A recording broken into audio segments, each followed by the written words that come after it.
রমজানেরি চাঁদ এবার দুনিয়াদারি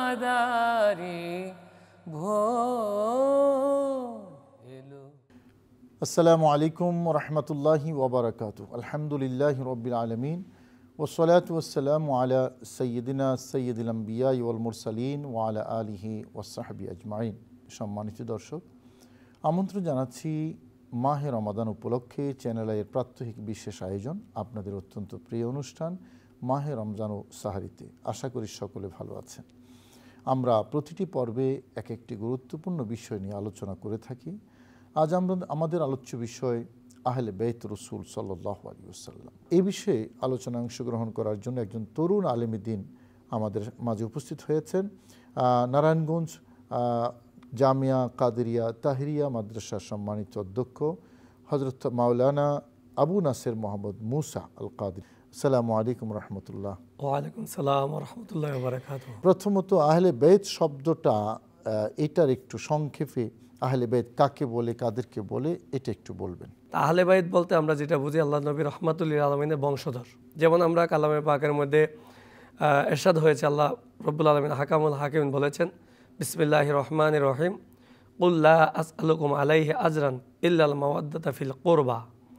এই আয়াতে কারিমার ব্যাখ্যা জানার জন্য যখন রইসুল মুফাসসিরিন হযরত আব্দুল্লাহ ইবনে আব্বাস রাদিয়াল্লাহু তাআলা আনহু তিনি আল্লাহর নবীকে প্রশ্ন করেছিলেন যে ইয়া রাসূলুল্লাহ, এই আয়াতে কারিমার মধ্যে মান কারাবাতুকা হাউলাই, এই আয়াতে কারিমার মধ্যে আপনার নিকট আত্মীয় কারা, যাদেরকে রব্বুল আলামিন হাকামুল হাকিমিন ভালোবাসাটা আমাদের উপর আবশ্যক করে দিয়েছেন।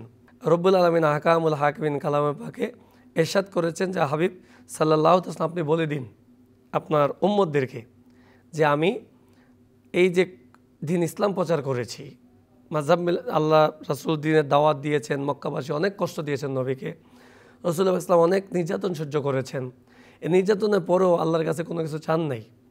তো আল্লাহ নবীজির পক্ষ থেকে আল্লাহ তার বান্দাদের কাছে নবীজির উম্মতের কাছে চাচ্ছেন যে নবী আপনি বলে দিন যে আমি যে দিন প্রচার করেছি, তোমরা তো জাহান্নামী ছিলে, আমি তোমাদেরকে জান্নাতি করে দিয়েছি। অর্থাৎ তোমরা বিধর্মী ছিলে, এখন দিন গ্রহণ করার কারণে তোমরা জান্নাতি হয়েছো। তো এই দিন প্রচার করতে গিয়ে আমার অনেক কষ্ট হয়েছে, এর বদৌলতে আমি কিছুই চাচ্ছি না। আমি চাচ্ছি যে আমি নবীর যে আহলে বাইত যারা রয়েছে, নিকটাত্মীয় যারা রয়েছে, তাদেরকে তোমরা ভালোবাসো। তো এই ক্ষেত্রে এই আয়াতের ব্যাখ্যায় নবীজি বলেছেন যে এখানের মধ্যে হযরতে মাওলা আলী শেরে খোদা রাদিয়াল্লাহু তাআলা আনহু, মা ফাতেমাতুজ জাহরা রাদিয়াল্লাহু তাআলা আনহা, হযরতে ইমামে হাসান মুস্তাফা রাদিয়াল্লাহু তাআলা আনহু এবং ইমামে হুসাইন রাদিয়াল্লাহু তাআলা আনহু, এই চারজনকে আল্লাহর নবী ওনার আহলে বাইত বলেছেন। নবীজি সহ পাঁচজন, এটাকে নবী আহলে বাইত বলেছেন। এছাড়াও কালামে পাকের মধ্যে ইরশাদ হয়েছে নবীজির বংশের পবিত্রতার বর্ণনা নিয়ে। সেখানেও দেখা গিয়েছিল আল্লাহর নবী মা আয়েশা সিদ্দিকা রাদিয়াল্লাহু তাআলা আনহা হাদিসে পাক রিওয়ায়াত করেছেন, ইনি বর্ণনা করেছেন যে আল্লাহর নবী রাহমাতুল লিল আলামিন একদিন ঘর থেকে খুব ভোরে ঘর থেকে বের হয়েছেন, একটি কালো চাদর পরিহিত অবস্থায়, সুন্দর নকশা করা কালো চাদর পরিহিত অবস্থায় উনি বের হয়েছেন। বের হওয়ার পরে তিনি প্রথমেই হযরতে ইমাম হাসান মুস্তাফাকে যখন প্রথমে তিনি ইমাম হাসান মুস্তাফাকে পেলেন, ইনাকে উনি চাদরের ভিতরে আবৃত করলেন। এরপর ইমাম হুসাইন রাদিয়াল্লাহু তাআলাকে পেলেন, তিনাকে আবৃত করলেন। তারপরে মা ফাতেমাতুজ জাহরাকে আবৃত করলেন এবং মাওলা আলী শেরে খোদাকে আবৃত করলেন। এইভাবে তিনি চারজনকে আবৃত করে আল্লাহর দরবারে তিনি ফরিয়াদ করেছেন। আয়াতটা তিনি বলেছেন যে আয়াতের মাধ্যমে আল্লাহর নবীর বংশের পবিত্রতা আল্লাহ ঘোষণা করেছেন বিসমিল্লাহির রহমানির রহিম ইন্নামা ইউরিদুল্লাহু লিইয়ুযহিবা আনকুমুর রিজ্সা আহলাল বাইতি ইউতাহহিরাকুম তাতহীরা, যে রব্বুল আলামিন হাকামুল হাকিমিন তার নবীর বংশধরদেরকে পবিত্র রাখতে চান। এটা আল্লাহর মানসা, আল্লাহর ইচ্ছা আহলে বাইতকে।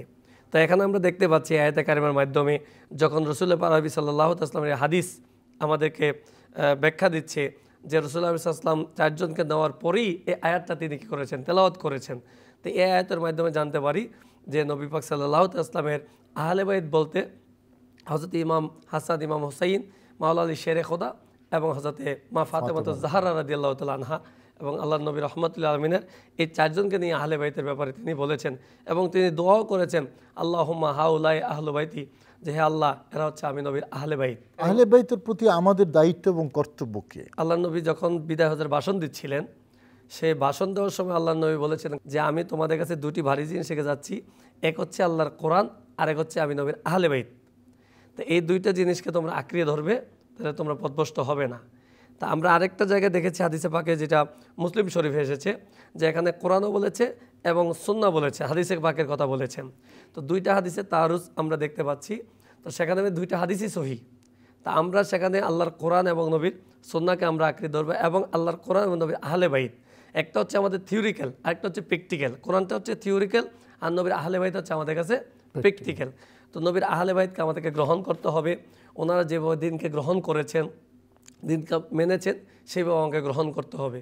এছাড়া আমরা হাদিসে পাকে আরও দেখেছি যে আল্লাহ নবী রহমতুল্লাহ আমাদেরকে বলেছেন যে তোমরা তোমাদের সন্তানদেরকে 3টা বিষয় শিক্ষা দাও।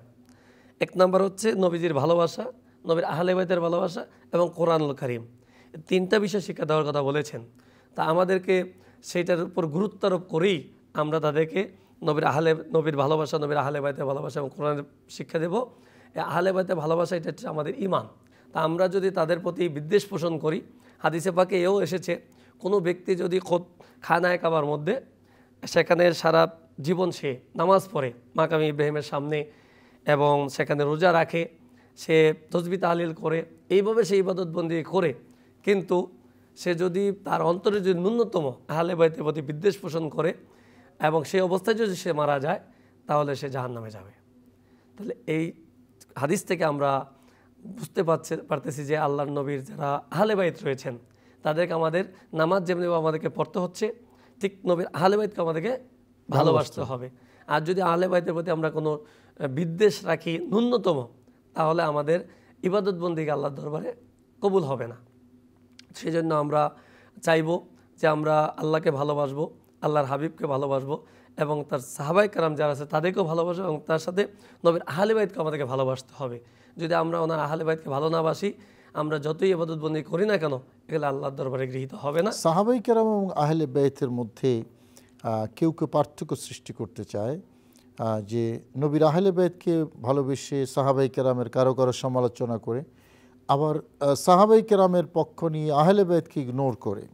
এই ব্যাপারে ইসলামের অবস্থান কি? দেখুন, এখানে দুইটা বিষয়। কারণ আল্লাহর নবী যখন দ্বীনের দাওয়াত দিয়েছেন, প্রথমে সাহাবায়ে কেরামের দ্বীনের দাওয়াতটা গ্রহণ করেছেন। তো দাওয়াত গ্রহণ করেছেন, ওনারা যুদ্ধের ময়দানে গিয়েছেন, এবং রাসূল আরবি সাল্লাল্লাহু তাআলা আলাইহি সাল্লাম তিনি বলেছেন যে তোমরা যে উম্মত 72টা দলে বিভক্ত হবে। এর যে হযরত মুসা আলাইহিস সালামের উম্মত, ওরা 72 দলে বিভক্ত ছিল, আর আমি নবীর উম্মতটা 73 দলে বিভক্ত হবে। এর মধ্যে 72টা দল জাহান্নামে যাবে, একটা দল জান্নাতে যাবে। তখন নবী পাক সাল্লাল্লাহু আলাইহি ওয়াসাল্লামকে প্রশ্ন করেছে, ইয়া রাসূলুল্লাহ, যেই দলটা জান্নাতে যাবে সেই দলটা কোনটা? নবীজি সাহাবায়ে কেরাম প্রশ্ন করেছেন। তখন নবীজি বলেছিলেন, মা আনা আলাইহি ওয়া আসহাবি, আমি এবং আমার সাহাবায়ে কেরাম যেই দলের মধ্যে আছি, যারা তাদেরকে মানবে, তাদেরকে গ্রহণ করবে, তারাই হচ্ছে সেই দল।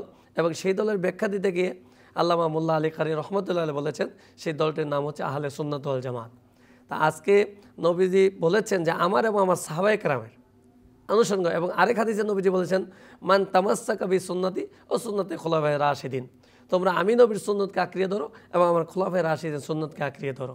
তা আমাদেরকে ঈমান আনার পরে রাসূল পাক সাল্লাল্লাহু আলাইহি ওয়াসাল্লামকে আমাদেরকে মানতে হবে, নবীজির সাহাবাদেরকে আমাদের মানতে হবে, এবং নবীর আহলে বাইতকে মানতে হবে। এখানে পার্থক্য করার কোনো সুযোগ নেই। এবং রাসূল পাক সাল্লাল্লাহু আলাইহি ওয়াসাল্লাম আরেক হাদিসে পাকে এইভাবে বলেছেন, মাওলা আলী শের খুদরা রাদিয়াল্লাহু তাআলা আনহুকে লক্ষ্য করে তিনি বলেছেন যে তোমার উপমা হচ্ছে হযরত ঈসার মতো। হযরত ঈসা আলাইহিস সালাতু ওয়াস সালামকে একটা দল খুব ভালোবেসেছিল, বেশি ভালোবাসার কারণে তারা জাহান্নামী হয়েছে, আবার একটা সম্প্রদায় ওনাকে বিদ্বেষ পোষণ করার কারণে তারাও জাহান্নামী। অর্থাৎ হযরত আলী রাদিয়াল্লাহু তাআলা আনহুর ব্যাপারেও আমাদের ভালোবাসা মহব্বত থাকতে হবে। আবার আহলে বাইতের ভালোবাসার প্রাবল্যে কোনো সাহাবীর সমালোচনা করা যাবে না। আমরা আপনাকে ধন্যবাদ জানাচ্ছি অনুষ্ঠানের পক্ষ থেকে। সুধী দর্শক, রাসূল করিম সাল্লাল্লাহু আলাইহি ওয়াসাল্লামের আহলে বাইত, কোরআনে কারীমে আল্লাহ বলেছেন যে নিশ্চয়ই আল্লাহ পাক রব্বুল আলামিন চান আহলে বাইত তোমাদেরকে পবিত্র করতে, তোমাদের থেকে রিজিস দূর করে নিতে। এই যে আয়াত, এই একটি আয়াত আহলে বাইতের আকাশচুম্বী মর্যাদার জন্য যথেষ্ট, কারণ আল্লাহর কালাম। আমাদের উচিত আহলে বাইতকে ভালোবাসা, আহলে বাইতের আদর্শ ধারণ করা, কারণ নবীজি একেবারে গ্যারান্টি সহকারে বলেছেন যারা কোরআন এবং আহলে বাইতকে ধারণ করবে তারা কখনো পথভ্রষ্ট হবে না। আল্লাহ আমাদের সবাইকে বুঝার এবং আমল করার তৌফিক নসিব করুন। এই প্রত্যাশায় আজকের পর্ব এখানে শেষ করছি। আসসালামু আলাইকুম রহমতুল্লাহি ওবারাকাতুহু। তুমি তো শাহে মদিনা, তোমাকে সালাম।